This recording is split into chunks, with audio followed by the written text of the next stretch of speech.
Welcome to part 1 of the pruning video series. Let's get started. Pruning your apple trees is one of the most important tasks on the orchard.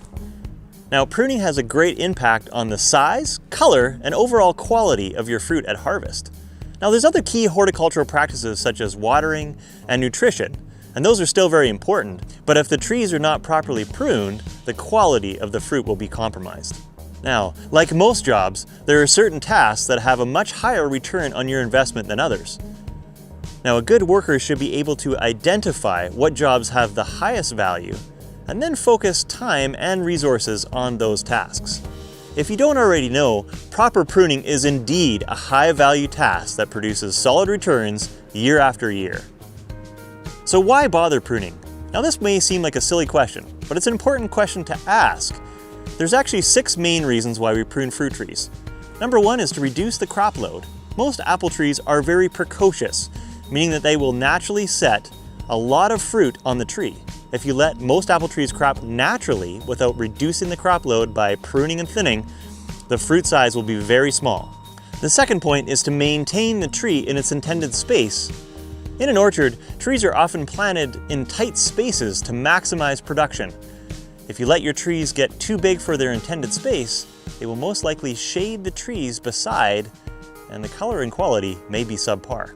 Now, number 3 is to allow light into the fruit and branches of the tree. Most red apple varieties need direct sunlight to properly mature and get the color that consumers like. Also, the branches of the trees actually need light as well for the buds to form for subsequent crop years. Number 4 is to stimulate new growth, also called renewal pruning. The best producing fruit buds are often formed on apple wood that is from about 3 to 5 years old. After fruiting wood gets too old, size and quality will almost always be reduced. Now, for this reason, it is extremely important that we encourage new branching that will generate new fruit buds for the future. Number 5, in some cases, we prune to control vigor. In situations where trees may become too vigorous, it is actually sometimes beneficial to prune in the summertime when the trees are growing to reduce the energy of the trees. Number 6, to remove dying and diseased wood. Over time, some parts of the tree may become infected with bacteria or fungi, and may even be hit with a piece of machinery.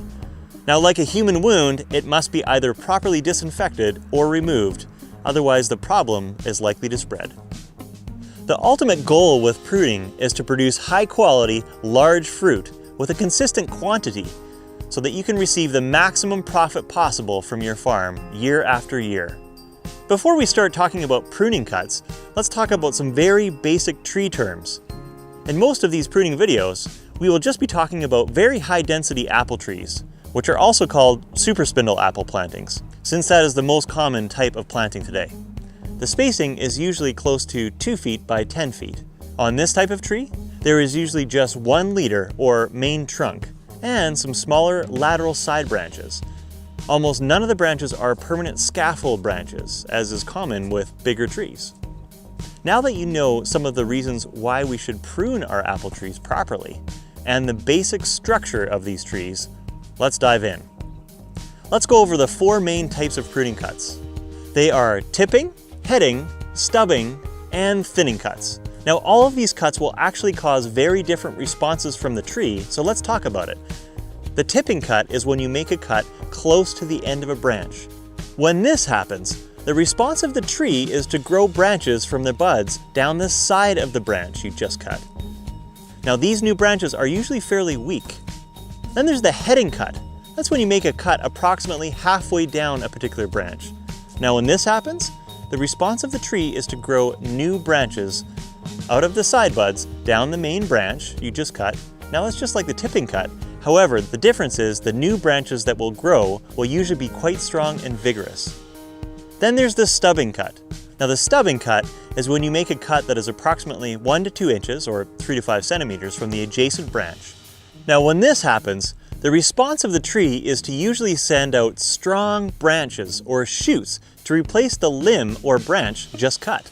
If there were potential for fruit spurs left on the stub, they will now usually turn vegetative, meaning that the buds will just grow out of the branch instead of possibly growing fruit. Then there's the thinning cut.